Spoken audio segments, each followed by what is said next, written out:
So I'm in my 20s and I don't have a credit card yet, but I've recently been doing a lot of reading to try and increase my financial literacy, reading books like I Will Teach You to Be Rich or How to Manage Your Money Like an Effing Grown Up. And I've come to learn the importance of credit cards, and so I wanted to make this video just to explain to any noobs like me what it means to have a credit card, why it's important, by taking lessons from people who have already walked this path. Okay, so number one, what is a credit card? So in simple terms, a credit card is a loan from a bank. When you take out a credit card, you will get a credit limit, which is basically a pre-approved loan amount. So I think the best way to understand this is through an example. So let's say that you take a credit card out from FNB, and this credit card has a limit for you to use 5,000 Rand per month. So this is the key point here, is that this 5,000 Rand is money that the bank is loaning out to you. It's not free money, it's not your own money, it's money that is being loaned out to you. And so this flows nicely into the next point, where I want to talk about why credit cards seem to have this terrible stigma associated to it, which is debt. I'm going to continue with my example because I find that this is the best way that I found to wrap my head around the idea. Like I said, we have now taken out the credit card from FNB that has a 5,000 Rand pre-approved loan amount, right? This is 5,000 Rand that the bank is lending out to you. Let's say that for a weekend I go out, I have supper, I buy myself shoes and clothes, and I rack up 3,000 Rand on my credit card, meaning that I have now borrowed 3,000 Rand from the bank. At the end of each month, you will get your monthly statement, which is the amount of money that you have used from your credit card. The 3,000 Rand that I use on this weekend is the money that I owe the bank back and that I need to pay back. But this is the part where the banks make the money, is that they will stipulate a minimum payment that they require you to pay back each month, which, let's say in this example, is 1,000 Rand. So even though I use 3,000 Rand, I only pay back 1,000 Rand because that's the minimum payment. Then what happens is that the 2,000 Rand that I still owe them carries on to the next month. But it doesn't carry on just as 2,000 Rand, it carries on and accrues interest as well. And this is how people slowly start racking up more and more debt, because they only pay the minimum amount on the credit card and they leave the balance to go over to the next month and slowly accrue more and more debt. This is why it's so important, I've read, to pay your full balance every single month.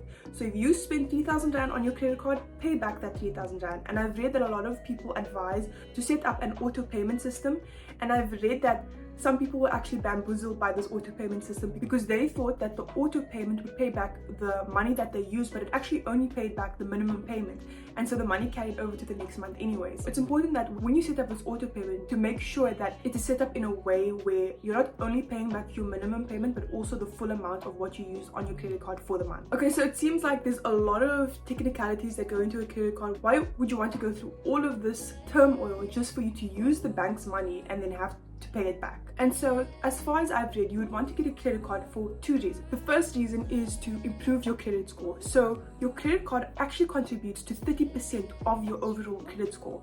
And why is a credit score important? A credit score is really important because it is the score that the lenders look at to see whether or not you would be a risk for them to lend out their money to you to take out a loan for a car or a house. And so how a credit score is calculated is that it is on a scale from 300 to 850, with 850 being the best and then 300 being on the lower end.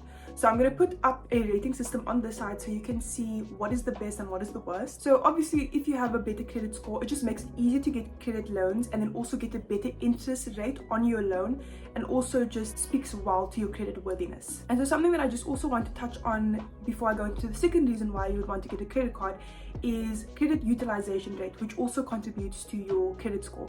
So credit utilization rate is the amount of credit that you've used over the amount of money that the bank is lending out to you. So let's say that for the month you've used 2,000 Rand, the amount of money that the bank is loaning out to you is 5,000 Rand. So it would be 2,000 Rand over 5,000 Rand, and that would give you your credit utilization rate. But obviously if you would have a higher limit that the bank is loaning out to you, that would be the 2,000 Rand that you've used over 10,000 Rand, and that would give you a lower credit utilization rate. And in this case, lower is better, and this contributes positively to your overall credit score. And then the second reason why you may want to get a credit card is for the rewards and the benefits.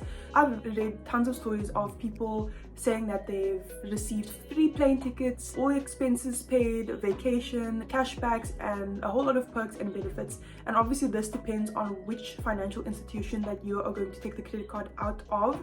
I've heard that a lot of people take out different credit cards from different banks just to take advantage of each reward system that each bank provides, but obviously as someone that's just starting out, I'm just going to take out one just so I can get used to it and learn more about the process. And so that's actually something that I want to talk about in another video, is talking about the different rewards offered by different banks in the South African context, because it's not something that I've seen around, because I did try to do research on it in wanting to take out a credit card out for myself. So you can be on the lookout for that future video. And so yeah, this is the basic rundown of how a credit card works, what its perks are, why would you want to take one out, and the importance of getting one. So I obviously still need to take mine out. I did go to the bank yesterday, but it was chock-a-block full, so I couldn't take one out. But after I take one out, I'll use it for about a month, 2 months, and then post an update video on everything that I've learned, if I learn anything. But I also am planning to do more financial videos in the future, because I really am enjoying reading more about it, learning more about it, the different sort of accounts that you can get, and just how to improve my financial literacy overall. And so you can expect more videos like that from me in the future. Thanks for watching.